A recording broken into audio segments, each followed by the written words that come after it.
Hi. Guatemala belonged to Mayans before the arrival of the Hispanics, and because of this, Guatemala has a ton of Mayan influence. It is their culture, though in some places the Mayan roots are fading. This past week we visited San Antonio, Aguas, Calientes, where several Mayan families live together and work to preserve their culture. We got to learn how to make tortillas by hand, and this little guy is my tortilla. I need a lot more practice before I make a profession of it, but it was tasty nevertheless. And this is where the woman makes the tortillas, where the women make the tortillas. We also got to reenact a typical Mayan wedding, and here you see the bride and the groom with the groom's parents. All the colorful clothing that the women are wearing is made by hand, and it was important for girls to know how to weave in order to get married, as you'll see. Here I have something made by some Mayan women. It was hand woven by them, and if you look really close, it's pretty impressive because all of this intricate detail was done by hand, not by a machine. So very cool, and each thing has significance. In the pictures that you guys saw of the wedding, it's interesting to note that brides and grooms, before they could get married, they had to wait like a year once they decided to get married, because the bride had to start making all sorts of things like this to give to the mother-in-law and the father-in-law and just the family of the groom. And most of these things take quite a while to make. For example, something like this might take 8 months. So it takes a lot of time, and for this reason they couldn't get married right away. But each thing has significance. For example, right here we've got the bird you see here is the quetzal, which is Guatemalan's national bird. And to the side are coffee beans. Guatemala produces a lot of coffee. Right here we've got grapes, and this circular part is the marriage crown, represents the marriage crown. Down below we have the mountains that are so common in Guatemala.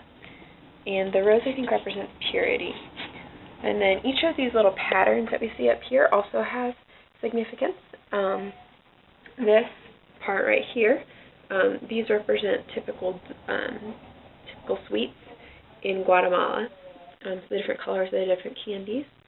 Up here, the Mayan woman explained to me that this is representative of dog poop that the dogs leave on the street. I don't know why, but that's what they decided to put in there. This represents the scissors used to cut that the Mayan women use as they are weaving.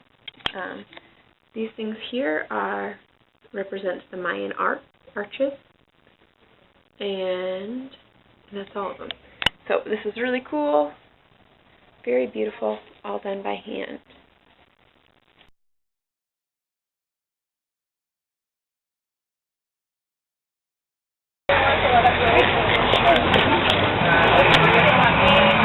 Paul, what town are we in? What town are we in? San Antonio, Aguas, Calientes. Okay. That's for lunch. I have dinner. I have like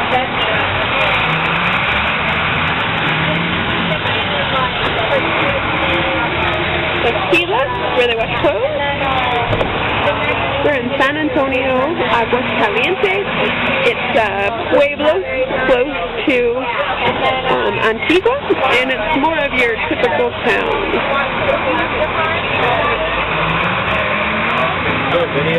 Huh? Is that a video?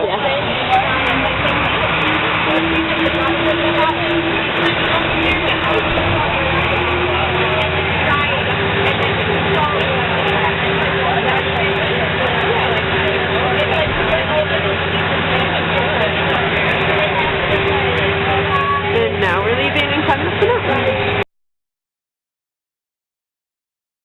Something you like throw in and dive in. Yeah.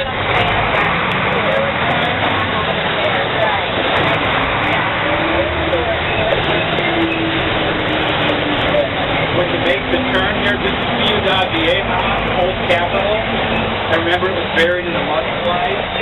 This is the steeple of the church. The church was buried under the mudslide.